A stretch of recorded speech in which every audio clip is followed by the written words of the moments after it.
Hey everybody, welcome back to the Sisyphus 55 podcast. Today we're joined by Rachel O'Neill, who's an assistant professor at London School of Economics. She's a feminist media cultural studies scholar, and she's also the author of Seduction, Men, Masculinity, and Mediated Intimacy. But also, if you would like to further elaborate on exactly what you do and how you kind of got interested in this field. Mm-hmm. Yeah, so as you said, I'm an assistant professor here in Media and Communications at LSE, where most of my research centers on questions of culture, subjectivity, and I'm really interested in understanding how it is that we come to be particular kinds of people in the world, how it is that we go about negotiating day-to-day practices in our lives in relation to the broader social and economic circumstances that we live in. And I approach a lot of that through questions of gender, through questions of power and inequality.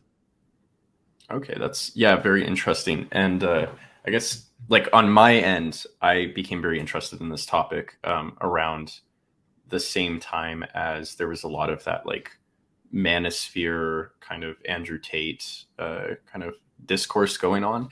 And there were some YouTubers that took it upon themselves to kind of dive into this this group of people, which was kind of like straight men or straight white men, and actually give it kind of an intersectional lens, which is kind of, at least at the time, I thought was kind of rare in terms of researching this group. And then I kind of came across masculinity studies and kind of, there are people that actually analyze this specific group. And it is important because they're usually the ones that hold a great deal of power and influence. So it's kind of important to research kind of their own worldview and perspectives in a more analytical way. And then also because I belong to that group. So it was kind of interesting to see certain insights and views, because when I growing up, I probably adopted some of these worldviews at one point or another. And it was interesting to see them talked about in a very like academic, objective sense. And I do like personally, I feel like it's important to discuss kind of masculinity and its relation with sexuality and especially the seduction community, because it does kind of act as a sort of alternative educational system to a lot of kind of men or young men who don't feel very good about themselves. And it could be initially useful, but then it could be kind of harmful down the road. So that's how I came across your work, and especially your when you're talking about kind of the fact that like sex is kind of a currency in these communities, and especially involving a lot of masculinity, that it's kind of traded amongst men to prove their gender expression. So I guess that's my kind of background, and I'm wondering how you came across like this field. What kind of made you specifically interested in this? Well, I'm sorry, I'm such an academic. I'm making notes as you speak, which is I noticed that, par for the course. I mean, I think you're making a great point, first of all, in highlighting masculinity studies. This is something that within the area of feminist scholarship, within the area of gender studies, a lot of the time gender is understood as a kind of a synonym for women and femininity. And I think it is fair to say that within gender studies as a whole, far less attention is given to men and masculinity studies. It is a kind of a sub area of the discipline, even though it ought to be far more prominent in many ways. So I think it's really important to draw attention to the fact that there is this body of work, there's a field or a subfield that is specifically dedicated to studying questions of men, masculinity, the ways in which men's lives are shaped by these broader social and cultural forces that we're kind of alluding to now. And I also liked the way that you raised the way in which the kind of the logics, the teachings that are elaborated in the seduction industry become available to young men in particular on a very wide plane. I think it's often understood, the seduction industry is often understood and written about, including by academics, as a subculture.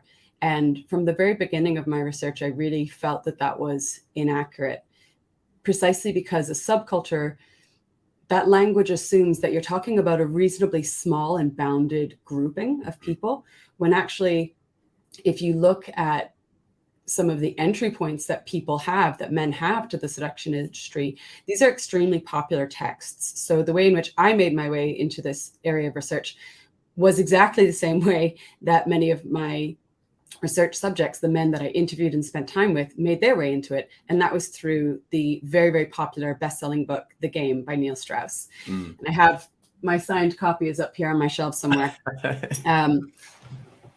with a very interesting inscription.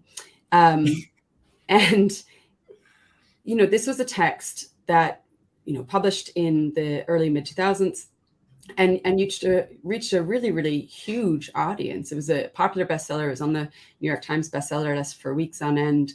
It's been widely translated. It is a book that, certainly in the UK context, you can go into charity shops and just find it all the time. It's one of these books that kind of repeats.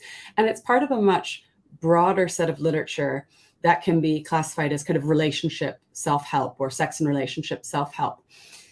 And again, going back to the point about masculinity studies, the majority of that kind of advice of that sort, is typically aimed at women. And so the literature, the academic literature on sex and relationship advice looks at how this literature frames, questions of femininity, how you're supposed to how heterosexual women are instructed to learn how to kind of please and appease men, to anticipate their desires, to think about, men's wants and fears, and, kind of reckon with their subjectivity in many ways, sometimes in very stereotyped ways and limited ways. But the game was really different because it was packaging a set of quite parallel ideas to an audience of heterosexual men. So the same kind of core logic that intimacy is an area of life that is fraught with uncertainty, but that uncertainty is not inevitable. It can be overcome or controlled in some way. And it can be controlled if you learn these tactics and techniques. Now, ultimately, the kind of power imbalances that these different literatures generate, if you're giving heterosexual women advice versus giving heterosexual men advice, there's often a kind of a power imbalance that is replayed in those literatures, as women are taught how to kind of make themselves more kind of appeasing and amenable, whereas men are often taught to be kind of more assertive and bolder. And so this literature often kind of reinscribes those power dynamics. But anyway, suffice to say, it was The Game that initially drew my attention to the seduction industry. I came across that book in a charity shop. I was at the time just beginning a master's program in gender. I was already very aware that a lot of gender studies is focused on women and femininity.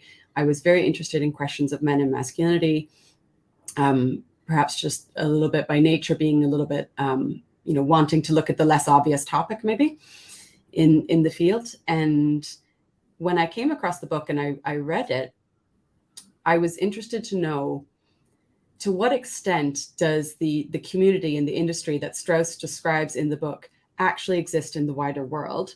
I was living in London at the time, and I just started looking, are there seduction-related events happening in the city? And it was very simple to find them. There were many events taking place at the time. I started the kind of very first round of research that I did for this project would have been around 2008, 2009. And the very first event I went to was in a central London hotel with over 100 men present, who were listening to tips and advice that were being delivered by a trainer with a reasonably prominent UK-based company. And the question that really exercised me at the time and that motivated the project as a whole was to try and understand what makes participation in these spaces, engagement with these texts, compelling. Why do men read these books? Books like The Game, but the many, many other books like it that have since been published.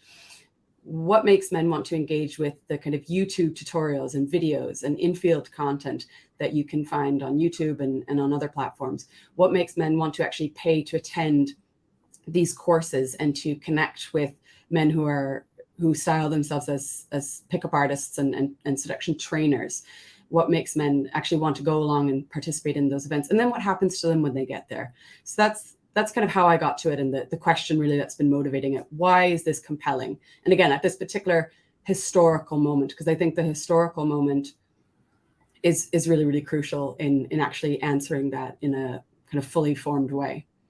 Yeah, no, I mean, that is a very compelling question to ask. I kind of wonder, I mean, when it's kind of stripped of everything else, for me at least, I think what compels men to go to these spaces is in terms of like they feel like they are inadequate in some way in terms of expressing their gender identity, which they are, they want to feel masculine. And at least for me, I feel like it's very culturally endorsed that sexual domination or sexual success, or as you use in the book quite often, in a somewhat crude language, but I think appropriate here, is access to women's bodies, is kind of the social signal of being sexually successful, and then because of that being more masculine, more manly, like you're hitting that checklist.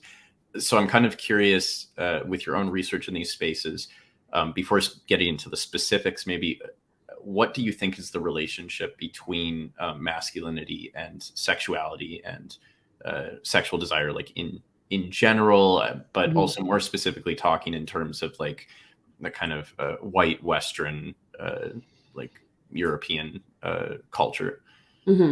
Well, actually, it's perfect that you ended on that note, because I was just about to say, when we're asking such a big question about, the relationship between men and sex or male sexuality, the question then has to become which men, where, when. So my research has specifically been located in the UK context. All of my research was undertaken in London.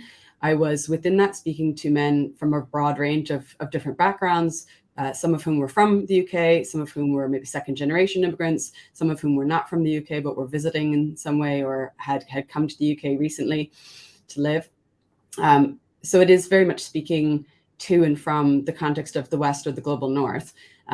Although, again, recognizing that I think a lot of the texts that circulate in the seduction industry travel much further than that context, though you can easily find pickup artist materials in the Indian context, for example. So yes, focusing in first on the question of which men where, and I'm also very focused clearly on heterosexual men. So this is the seduction industry is specifically speaking to and offering advice for heterosexual men. There isn't really space within this industry, within the kind of discourses that it makes available, to think about sexuality in any other way. So there's not a kind of option to be gay or to be bi, for example, in these spaces. Those kinds of orientations just aren't present. They're there purely by absence, or were invoked by men in very kind of conventional ways, through jokes, for example, that's so gay, that kind of thing, which is clearly about kind of delegitimating those options or those orientations.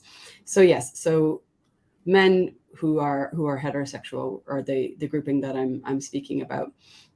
And as you're saying yourself, based on your own observations, there is a sense for men, and we also know this from academic research, not just my own, but many other studies besides, that men are often taught to understand sex and that crude phrase, sexual access to women's bodies, as the thing that confers masculinity, or as a necessary prerequisite to the confirmation of masculinity by other men. That's often quite crucial. It's not simply that by being able to access women's bodies, you can confirm your masculinity. It's by having that access observed in some way by other men and being seen to be legitimately masculine by other men. But sexual access to women's bodies is crucial to that. And that's part of a broader formulation about the kind of the control of women, or what has been called in some research as the kind of traffic in women that is crucial to patriarchal networks. So yes, the phrase is somewhat crude, but it is absolutely deliberate. And I think some of the research that has most shocked me or kind of stayed with me is research demonstrating that when it comes to the pursuit of sexual access to women's bodies, the pursuit of sex, sometimes, and especially in research with young men and boys even, boys will recount to researchers that they find themselves in scenarios where they are pursuing sexual interactions with other girls or with women, even when they don't really want to, because they know that this is the thing that boys are supposed to do. And some of the most kind of poignant scenarios are those in which boys recount to researchers how they pushed girls into sex or pushed them into sexual encounters that they knew the girl didn't really want and that they themselves didn't really want, but that they thought was in some way expected of them. And the expectation, when you delve further into their stories and ask, where's that expectation coming from? It's coming from society in a broad sense, but it's kind of enforced by other boys and men around them. And so this is the kind of, it's been talked about by academic researchers as the kind of the triangle scenario. And you see this in films and television all the time, where there's a woman and two men in a given narrative, in a given story. And the woman is the kind of the pivot through which the relationship between men is actually being actualized. And she is not actually as central to the storyline as she might appear. You have kind of classic examples of this in any of the Batman films, for example. There's always a woman present, but the real relationship is between the hero and the villain. Christopher Nolan's quite good at that, not writing a very fully fleshed out female character. Well, absolutely. And so, yeah, so those were the kinds of, that's some of the background, I suppose, to academic research in the area of masculinities and sexualities that has also kind of motivated the research. And it also, I think part of the reason that research really stays with me is that I found very similar dynamics, even though I was working with adult men. These were men who were all over 18, and many of them were in their 20s and 30s. There was a similar kind of dynamic at play where sometimes they didn't even necessarily know what it is that they wanted themselves from dating and intimacy, but there was an expectation coming from somewhere, and sometimes quite clearly coming from their friendship circle, that they should be going out and pursuing women, and they should in particular be pursuing casual encounters, even if that wasn't really what they themselves wanted or were interested in, or what was actually happening for them. Maybe they had already met somebody and they wanted a kind of more intimate or long-term relationship. And something that I found within the seduction industry was that logic was intensified manyfold, because trainers would expressly tell students, so men who've paid to take courses with them, women are for practice. You should be approaching women, you should be going out on dates, you should be sleeping women as a way to get your skill base up. And the actual encounter doesn't really matter that much. What actually happens doesn't really matter that much. The important thing is that you're kind of working that muscle. And you're building up that muscle. And some of them made a very kind of clear comparison where you invoked the metaphor of the gym, where you have to keep working the muscles, otherwise they will kind of fall away. You have to keep invoking those skills and practicing and honing those skills, otherwise they will deteriorate. And in that regard, something I found really, again, kind of striking and poignant were instances where men would tell me, and this came from including men who were very deep in the industry themselves, who were trainers, that they had to keep going out and sleeping with women. They didn't want to. They were tired. They'd been doing it all week. They'd already slept with 3 or 4 women. They couldn't remember any of their names. They were, it was all a kind of a blur. It was a haze. But they had to keep doing it because the skill base of being able to approach women, to talk with them, to maneuver the encounter into the bedroom, that skill base had been so hard won that they were terrified of losing it. And what this gave rise to was this kind of perpetual discontent and this kind of this fixation on pursuing sexual encounters, even when they didn't want to. They didn't necessarily even want to be doing this, but there was this fear of losing the skill. So that same kind of basic logic that we've talked about sex as something that heterosexual men are told is important for them to pursue and attain because it's a mark of their masculinity, that logic becomes intensified in the seduction industry and led to some very unhappy outcomes. Yeah, no, that's a very interesting, I think, point to really hammer home, is that even men that, and I think Neil Strauss is one of them, that they did find a lot of success in terms of fulfilling this one particular aspect of masculinity. Later on, they would go on to kind of say that this actually made me quite depressed and kind of led to a lot of issues in terms of intimacy. That, you know, maybe this isn't what people should be warned. Young men should be warned earlier on that this particular path isn't necessarily like going to lead to happiness, especially if you're somewhat emotionally sensitive and you crave some sort of affection. It can actually like callous your heart in some ways.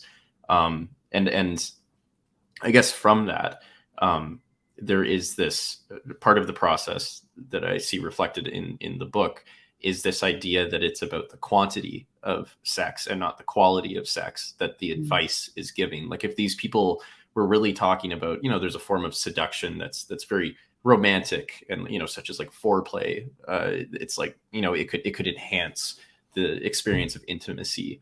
But there was sort of this feeling of, it was like a conveyor belt. It was like an industrial sort of process of just keep going and going and going. And at the same time, you're dehumanizing this other group of people, women.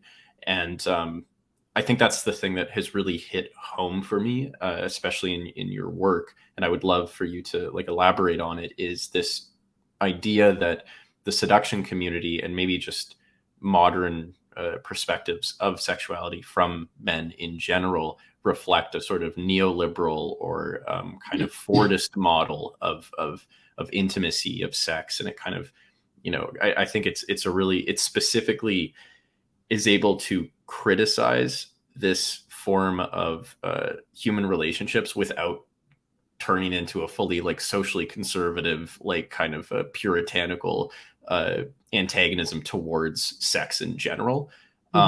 It still nonetheless kind of explains why these men can succeed in some terms, but then feel very depressed with regards to the outcome. So I'd love for you to elaborate specifically on that. Absolutely.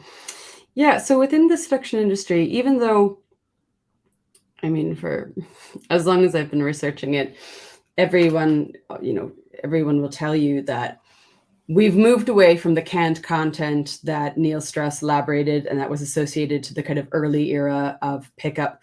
We don't do that anymore.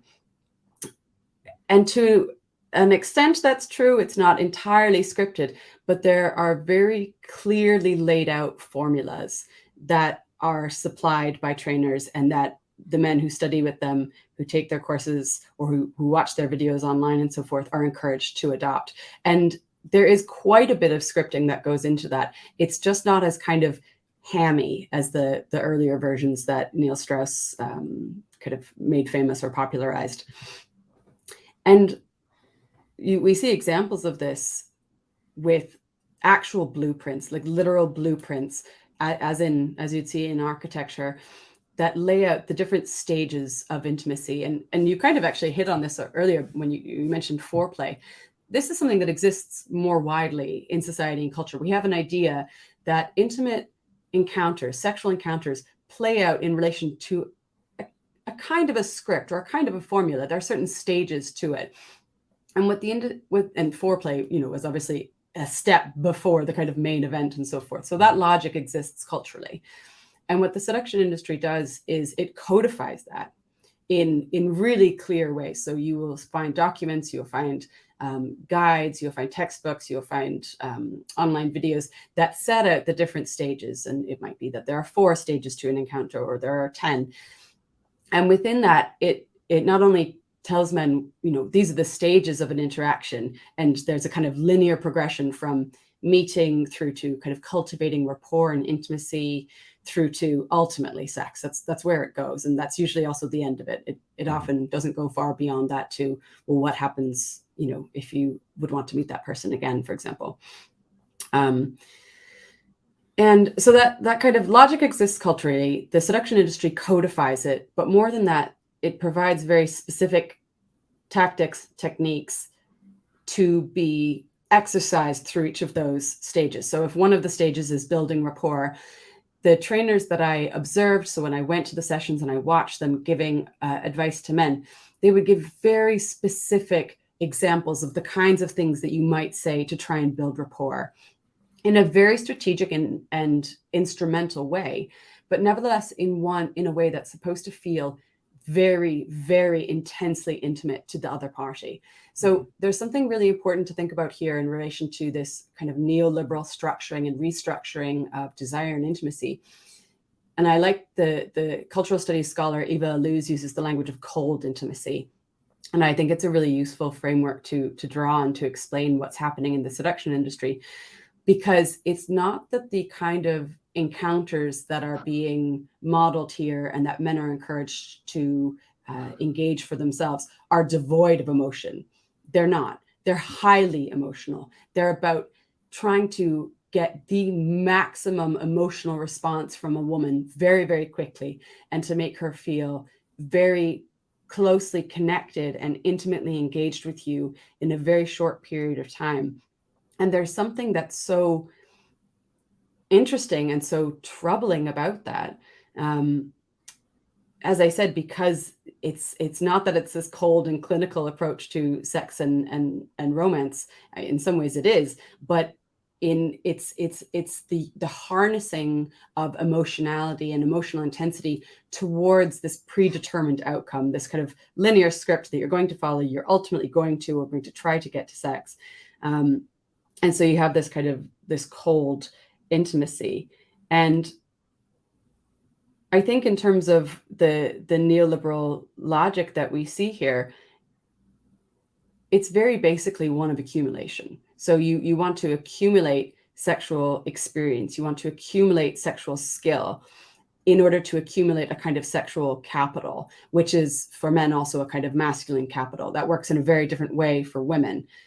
A certain kind of sexual capital for women functions very, very differently. Being desirable is one thing, but being sexually experienced does not tend to function as kind of positive social capital for women in the way that it does for men. And this logic of accumulation and the idea of sex and intimacy is something to be worked at. And that follows a much broader neoliberal reframing of every aspect of life as something to be worked on. You know, you don't simply work on your actual work and your job, although you should definitely always be hustling. But you have to work at everything else just as hard. You have to work on your body. You have to work on your sense of fashion and how you kind of style yourself. You have to work on your personality. Are you really kind of well-rounded? You know, have you got enough interests? You have to work on your education.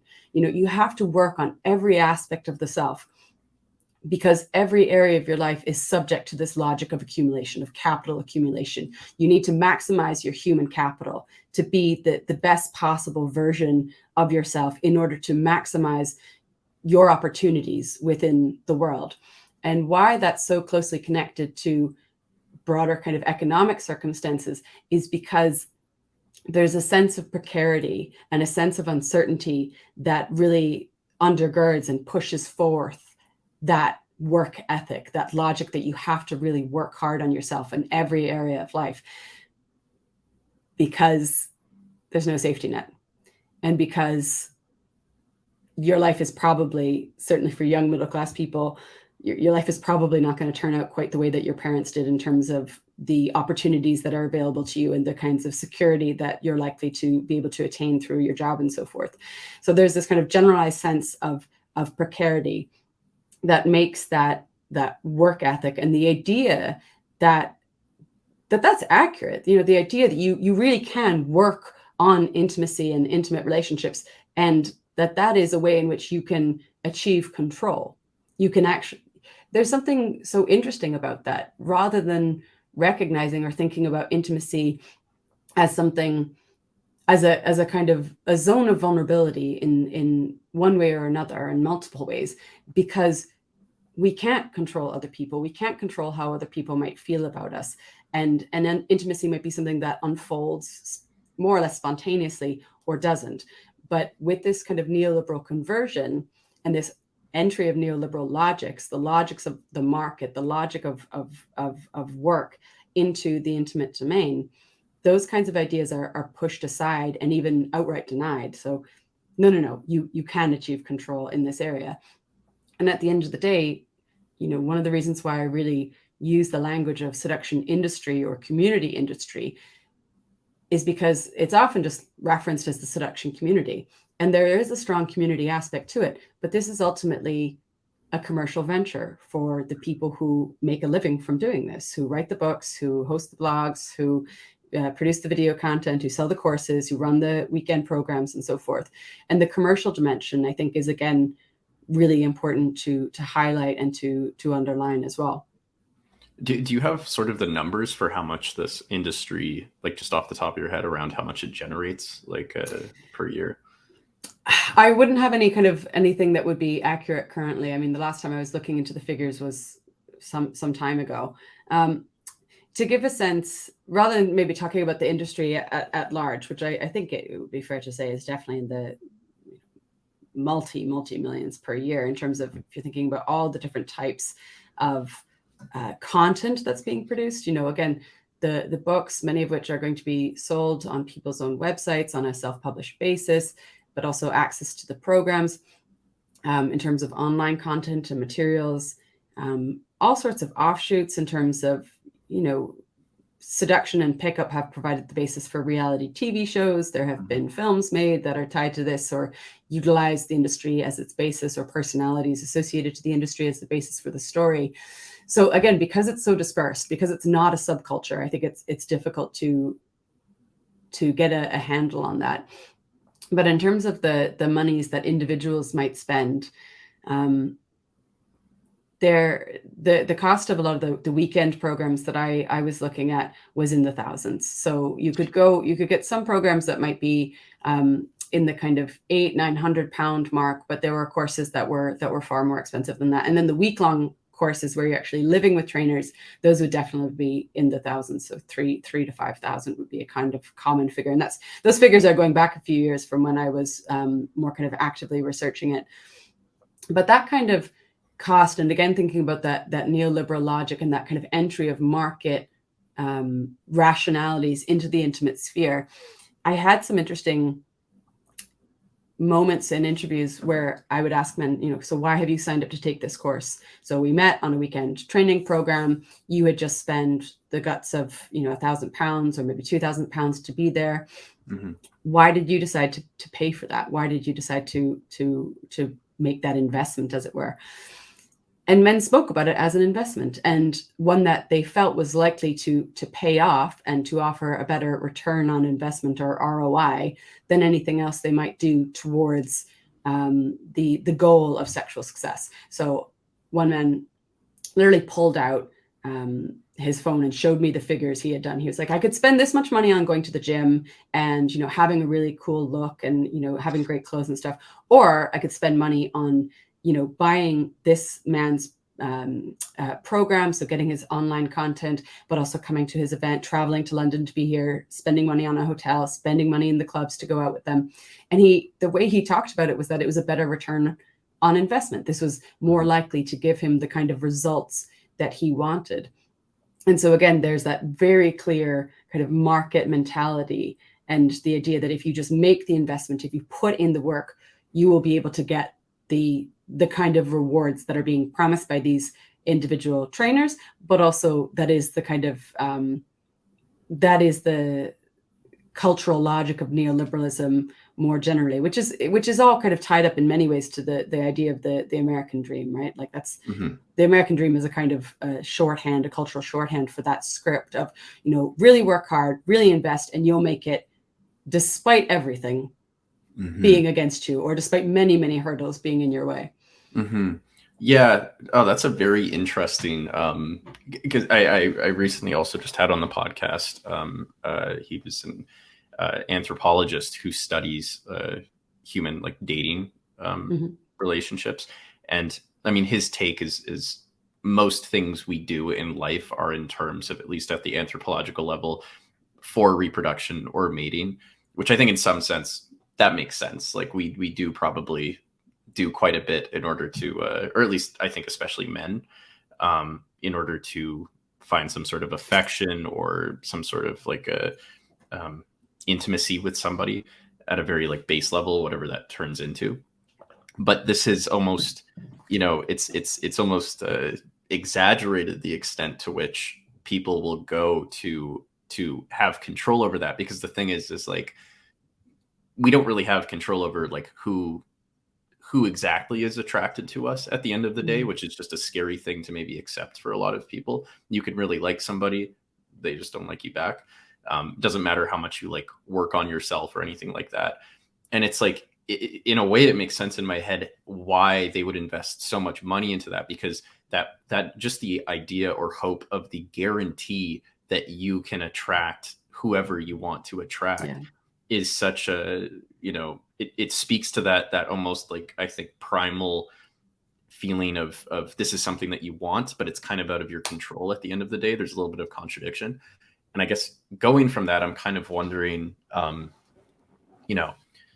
there's this contradiction in the seduction industry of women are kind of the holders of the value of men. They're kind of like, they are what give validation or worth to men, is the access to women.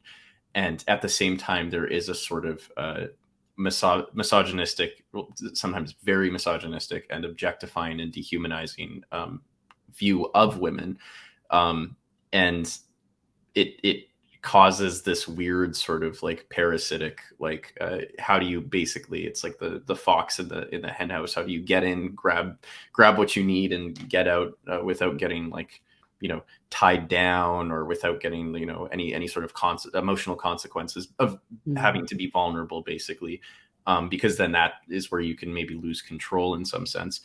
I'm kind of wondering, and also because I just said a lot, if you want to elaborate on anything else, but also just for you specifically, what was it like being a woman interacting with these men that would like hold these views that would kind of at the end of the day also, regrettably, they would also maybe see you as like something that could give them self-worth, or like, I'm sure that they were probably using you to practice their techniques at times.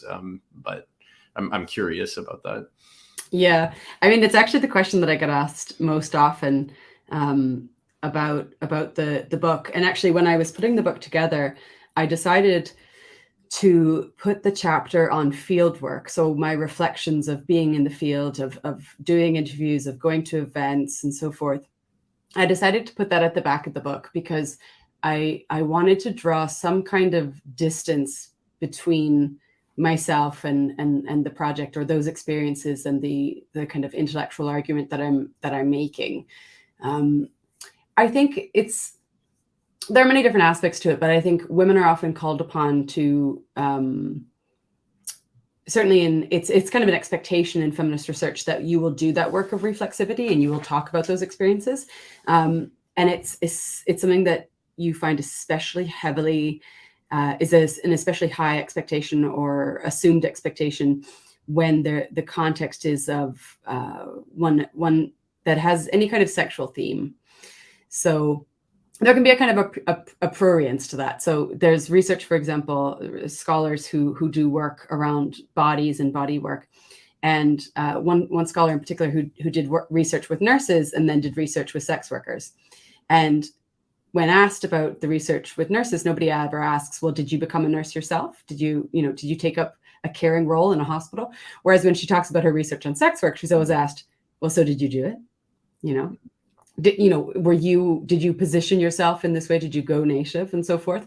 So it's this kind of, I had this this difficulty in thinking about how to talk about my experiences of doing the research, because it is a kind of expectation and a kind of, for very good reason, in feminist research, that you will have that kind of reflexivity and do that work of thinking about how you, as the kind of the tool of research, the instrument of research, shaped the process and shaped the findings. But then also feeling that I didn't want to necessarily always have to lead with that, because it was something that I was asked so often about.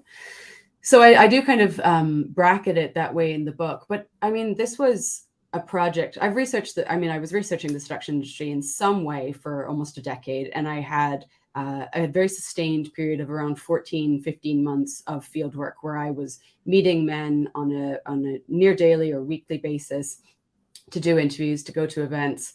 I was consuming seduction content continually, reading books, reading blog posts, following threads and conversations, comments, forums. And so it was something that I lived and breathed for over a year. And it's very difficult to kind of summarize that experience in a few, not that I'm summarizing anything here in a few words, but it's not easy to kind of briefly describe it, because it was such a strong, it was a very kind of profound experience. But there was also a kind of longue durée to it. It was so sustained. And I had some really incredible learning moments, and I had some really incredible conversations with men. There's often an idea in men's studies, which is a particular approach to men and masculinity studies. Men's studies is, they have slightly different political affiliations and orientations. But anyway, suffice to say, in men's studies, there's an often idea that it takes one to know one, and only a man can really research men, because women just don't really get it. And I had that put to me on a radio program I did once, where a caller called in and was like, "How could you understand anything about men as a woman?" I think we need to really challenge that idea of fundamental sexual difference. And I also think that there are things that, as a woman doing this research, I was able to learn and gain access to in a way that men probably wouldn't in the same way. And there are many different dimensions to that, even just accessing the industry at all. As a woman, I'm very conspicuous. I was always, on view. I was always being asked, "What are you doing here?" I never blended in. I was never in the background. So I had so many opportunities to start conversations, because I was never just blending into the background as a male researcher might have done, and as loads of male journalists have done over the years in their various exposés of the industry. So I had lots of conversations, and I was able to kind of open conversations very easily, because men I met were very curious about my presence. But in terms of the interviews I did themselves, many of my interviews went for several hours. They were very, very long. I would talk to men for 4 and 5 hours at a time. I would talk with them on multiple occasions. And on several occasions in interviews, I had men say, "I've never told that to anyone before." Or to end the interview by saying, "You know more about me than anyone in my whole life. I've never been able to have these conversations with any of my friends. I would never be able to tell this to anyone. I tell these fears, these anxieties to anyone, because there's no space. There's no space available to do so. That is not something that I feel allowed to do as a man." And so something about being a woman in those spaces, and being not just a woman, but being a woman researcher who's asking questions, and who's, being quite both kind of neutral, but also empathetic.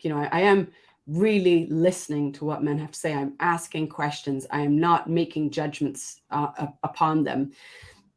And so it opened a space for really interesting intimacies, and kind of one-sided intimacies, insofar as I wasn't kind of relating back to them in the same way. But so I had some really profound conversations, and I gained insight into some of the vulnerabilities that men walk around with that are absolutely intersectional. These are insecurities and vulnerabilities that are not only about gender, they can and are, but they're also about race. Race was a huge point of discussion. Racial dynamics, racial difference, racial discrimination, racism was something that was patterned through my data, through my interviews with men. And class was something that came up as well. Some of the reasons as to what motivates men's engagement in the seduction industry,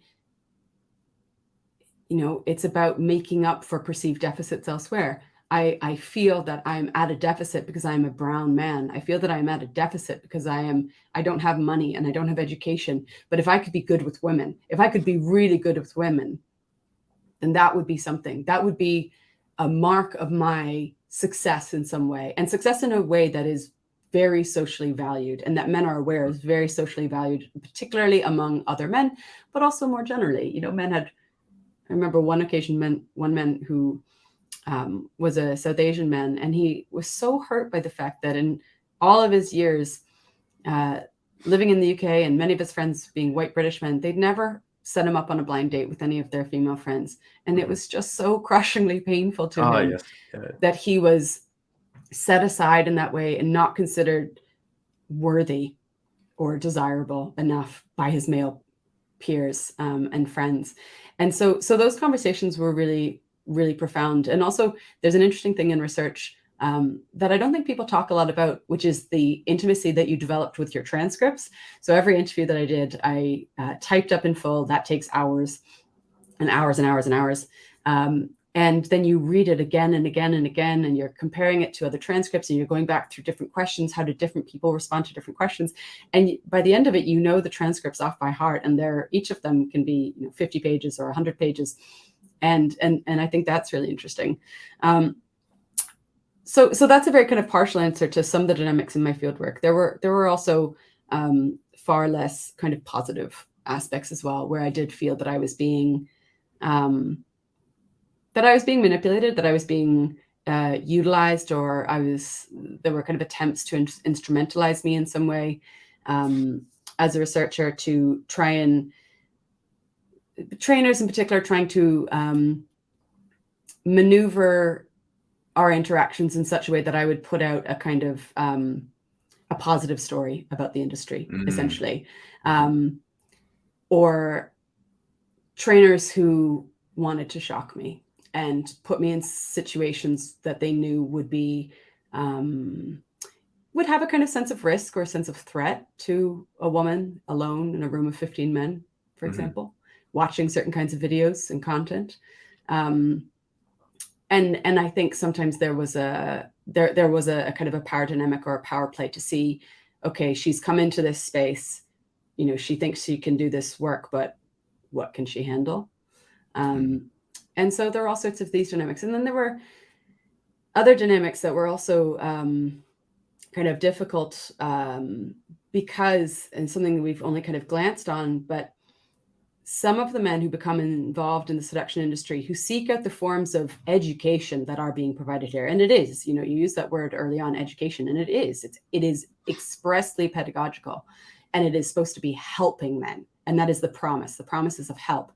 And what that language lends itself to, and that ethos lends itself to, is the entry of significant numbers of men who have quite significant mental health problems, who wouldn't necessarily seek out mainstream therapy, wouldn't necessarily have access to or even know where to go for other kinds of therapy or support, or just wouldn't feel that those are legitimate or acceptable sources of support or help. They make their way into the industry, and there were numerous examples in my fieldwork where men were very clearly in acute distress.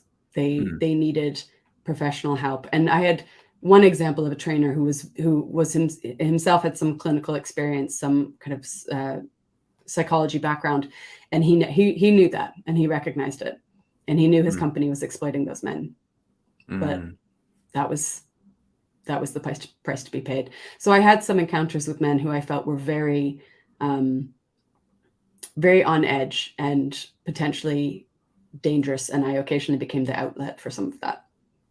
Right. That's quite, I mean, I guess that speaks also to the intersectionality of this group too, is that there's also levels of like mental health. And then when you add in like a, lower socioeconomic status, they don't have access to the resources to treat that. And it does tie to the larger discussion of how much of men seeking out this advice or seeking out this community comes from maybe larger material inequalities. I am curious specifically because, I have white friends, and I also have like POC friends. And naturally, when you're talking amongst guys, you do end up talking about dating and like little things like, oh, what should I text this person? Or like, this person hasn't responded. It's just like little things like that. And I do notice every once in a while with my non-white friends that there is a epistemic rift in terms of like, I don't know what it's like in terms of dating, especially I'm in Canada, it's predominantly white here. As somebody who isn't white, that there is, learning from them, there is a difference in terms of experience and treatment with how, especially on dating apps, how people will treat you or how dating kind of works here. So I'm very curious if you could elaborate on maybe sort of the general experiences. I know you kind of mentioned it, but the general experiences you see, and also from what I noticed in the book, the sort of internalized rationalizations and logic that some of these minority men would kind of bring up when trying to justify why they should still follow this advice, even if it didn't really align with like who they were and was sometimes directly prejudiced against who they were. Absolutely.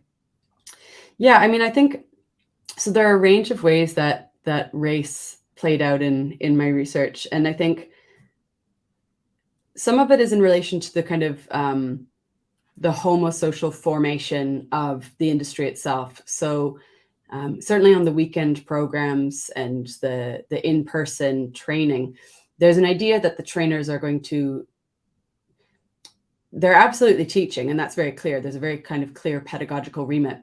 But the trainers try and position themselves and style themselves kind of as men's friends. We're all just a group of guys. We're going out. It's going to be an awesome night. There's a kind of covering over of the commercial dynamic to try and make it one of friendship between men and men supporting one another, which is also a very it's a rhetoric that you see in different facets of the manosphere more broadly that I think can be really, really compelling to a lot of men who feel that brotherhood is a kind of a social right that they've somehow missed out on, or that maybe doesn't exist in the way that they wanted it to. And this was something that for South Asian men, so British South Asian men, so British Indian, British Pakistani, they might some of them had been born here, some of them were immigrants, first and second generation, so a range of different kind of positionings. But many of the South Asian British men I spoke to, and they were kind of overrepresented within my research cohort in terms of the interviews that I did, but also in the industry in London specifically more widely. It's kind of noted and recognized. A lot of people in the industry would say, yeah, we have a kind of disproportionate number of brown men coming for these kinds of, coming to our events and so forth. So that's something, the fact that it's disproportionate in my research is kind of mirroring what I was seeing in the industry and what people told me about the industry here in London. And men from those backgrounds that I spoke to talked about the fact that they felt there were things about dating culture in the UK that they just didn't really get or understand. And that they thought this was going to be kind of a way for them to have it actually laid out quite expressly, like this is what you should do, these are the expectations, this is what women want, and so forth. And so it was a way of kind of gaining access to that kind of cultural knowledge that is shaped by race and ethnicity. There was also an idea of wanting to have access to a certain kind of male friendship and to be accepted by the male trainers who are seen as whatever their characteristics they might have. They're successful men because they're good with women. And so it was a kind of access to that kind of network of men. And one of the things that I think is interesting and really problematic in the seduction industry is that a lot of the most high-profile trainers are white. The most successful trainers that I met and interviewed and observed were white men in the UK. And a lot of their students are, as I said, there's a disproportionate number of South Asian men. And so there's something that's quite difficult and problematic about that kind of relationship, where essentially white men are held up and position themselves as the kind of arbiters of knowledge and of masculinity. This is how to be a man. And some of the models that they prescribe for men don't actually work out very well for other kinds of men and other kinds of male bodies that are marked differently by race. And this was something that I found in particular with Black men that I interviewed. And Black men, by contrast to South Asian men in the seduction industry in London, are fewer than you would expect given the population of the UK. So they are conspicuous in their absence from the seduction industry. There aren't very many, which is also interesting in terms of how white trainers will kind of borrow the stylistics of Black masculinity, and the language and so forth in talking about what a kind of ideal man looks like and sounds like. But when white trainers would give Black men certain kinds of activities and tasks to do at training sessions, they didn't account for that racial difference. So I had examples of Black men who were told to, as were all the other attendees, start approaching women on Oxford Street, one of the busiest shopping streets in the country. And for Black men, if they approached a woman on Oxford Street and they maybe they're moving quickly through the crowd, or they've made eye contact with the woman when the woman sees them coming at them, they had several instances where women kind of clutched their bags and moved away because they feared these men. And so this was an example of a kind of a very presumptive viewpoint of the white trainer not recognizing how that embodied difference will make a difference actually on the ground, and not accounting for that. And also offering advice to Black men that was very much about conforming again to a certain kind of model of masculinity. So, I had one Black man I interviewed who said that he had in his overhaul, his kind of overhaul of his wardrobe and so forth, through his engagement with the seduction industry, he was only wearing suits from now on as a kind of effort to become respectable and to look like a certain kind of respectable man. And so those kinds of dynamics, the advice that's being given doesn't account for racial difference. And there's something that's very difficult and unfair about that, considering the kind of audience for a lot of this. Another way that race plays out is in structures of desire, and there are at least two different ways of talking about this, or two different dimensions to mention. So one is men of color, and particularly South Asian men I spoke to, feeling like they were considered by women and kind of in a sexual marketplace as less valuable than white men. And so there's this very common narrative among many men I spoke to of different racial positionings that Black men are kind of the most masculine and the most kind of good with women, in a way that is not actually, that's maybe sounds like it's a compliment, but there's a very insidious logic to that kind of argument. That Black men are kind of naturally good with women and so forth. But Black men are kind of the most masculine, and then white men who can kind of pick up these skills and cultivate themselves as having this masculine capital. But brown men are kind of kept out of that and denied access to it. And that maps onto much broader logics about kind of effeminacy among South Asian men, which is a very kind of long-standing colonial discourse. And so there's this kind of racialized hierarchy among men, which is very problematic in the context of an industry that's promising you brotherhood and fraternity. And so the trainers had to kind of cover over those dynamics in various ways, while at the same time, sometimes behind students' backs being, very derogatory towards their students of color. But another way that this all plays out, and in a way that's quite difficult and uncomfortable, was a vaunting of white women, and white women as the ultimate object of men's interests and efforts, and that was the case among many of men of color I spoke to, was that they didn't want to be with women of their own racial grouping or of other racial groupings. They wanted to pursue white women specifically. And they felt that that was the real marker of kind of masculinity. And that would be the marker of their kind of true kind of integration or their acceptance within British society if they were migrants or they were first or second generation. And so there's these dynamics of sexual racism played out both ways, actually. And it was interesting to have these conversations where, for example, a South Asian British man is telling me that he feels he's being sexually discriminated against, that he's accorded lesser sexual value in British society, but then to simultaneously turn around and tell me that he only wants to sleep with white women. Mm-hmm. And so there was a kind of a lack of reflexivity around those kinds of issues. So feeling persecuted by sexual racism, but also evincing exactly that same logic in reverse. So yeah, long-winded way of saying there are a whole different spectrum of ways that race played out and made itself present in this research.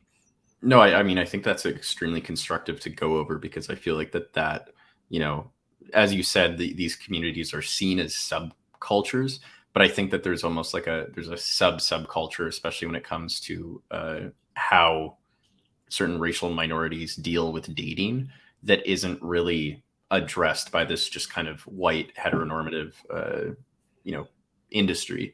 And I think that it's important to be more outspoken about that, because I feel like it leads to a lot of just internalization and kind of pushing things aside in order to conform.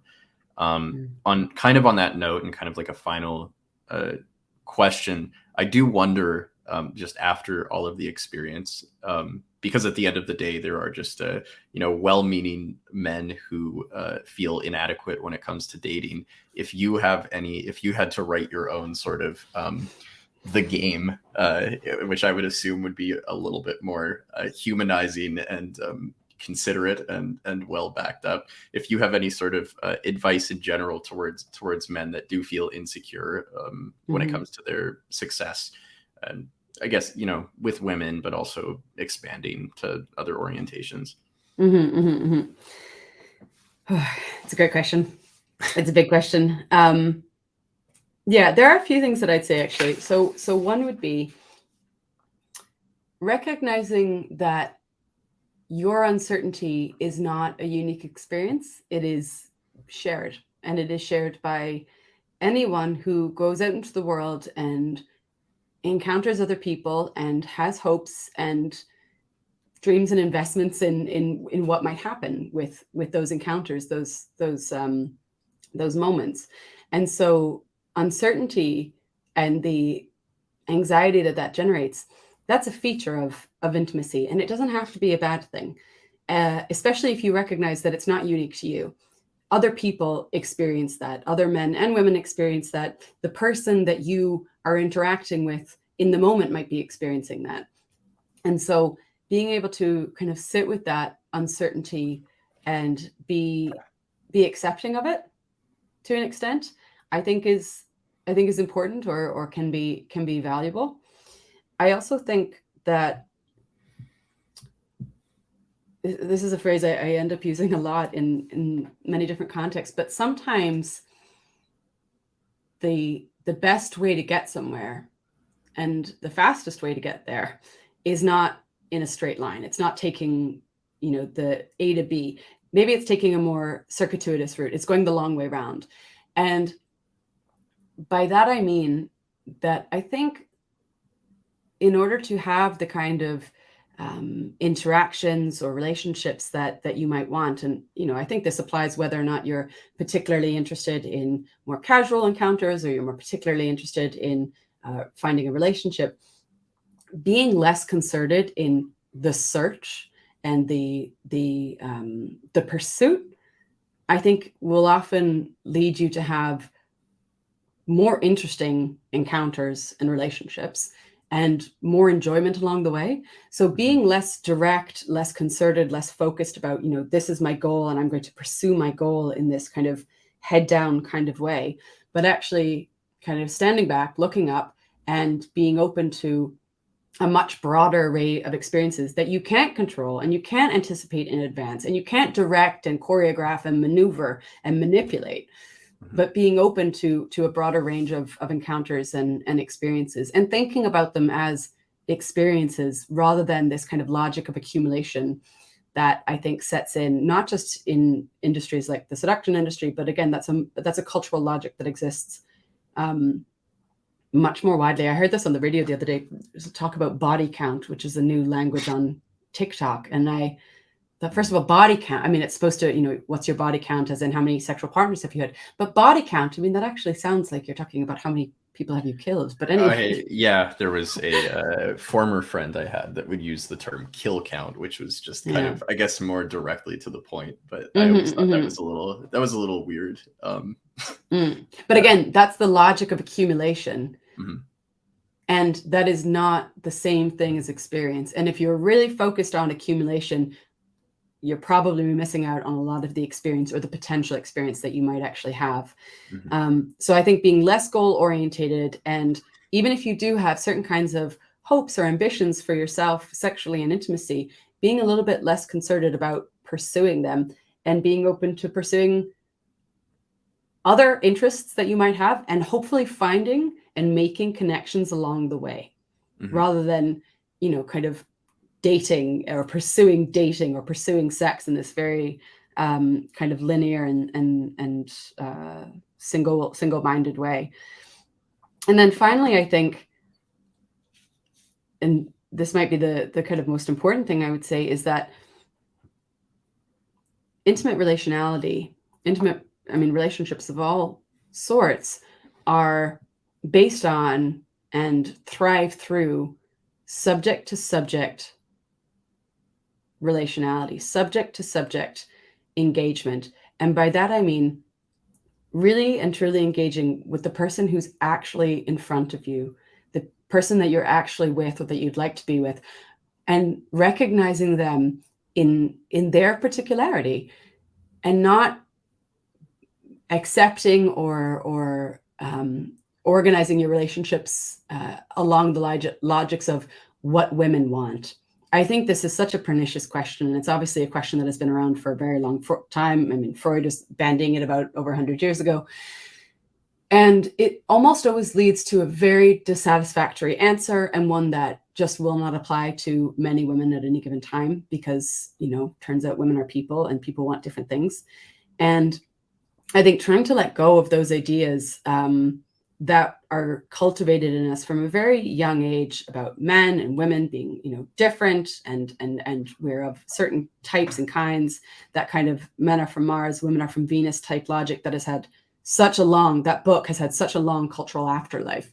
And I think really trying to let go of that and trying to focus more on relating to the object of your desire or the person in front of you, just in their unique subjectivity, and just letting go of those ideas about what women want or what men are like. Or I just think that those ideas, if you, certainly from the kind of the work I've done and the kind of kaleidoscope of personalities that make up the book, there's just no way, it's always going to be so diminishing to answer that question in a, what are men like? What do women want? We're more complicated than that. And we know this, but there's such a comfort in these very tired, but simplistic narratives. There's a comfort in that because they're simple, they're easy, right? It's black and white, it's good and bad. And, we often kind of find recourse to those kinds of stories and those kinds of scripts, but we know from our own lived experience that life is not quite so simple. So yeah, so relating to the other person as a subject and recognizing your own subjectivity and kind of subject to subject relationality. Yeah. Oh, those were great. That was a great answer. Well, if you have anything else to say, welcome to hear it. But it's I think already we've touched on like so many subjects. It's been about an hour, and thank you so much for having this discussion. Also, thanks for coming on the show. Thank you so much for inviting me. Yeah. No, it was great. Do you have any kind of closing thoughts or? No, I don't have anything else I would add, really. I mean, I would love, if people are interested in this work. Obviously, I have a book, but I also have lots of articles that are available for you to access. So I would love if people wanted to read and engage. Yeah, I'll put that in the description also, just to for anybody interested. Amazing, thank you. Great, yeah, thank you for coming on. All right. Cheers. Okay. Bye. All right, now.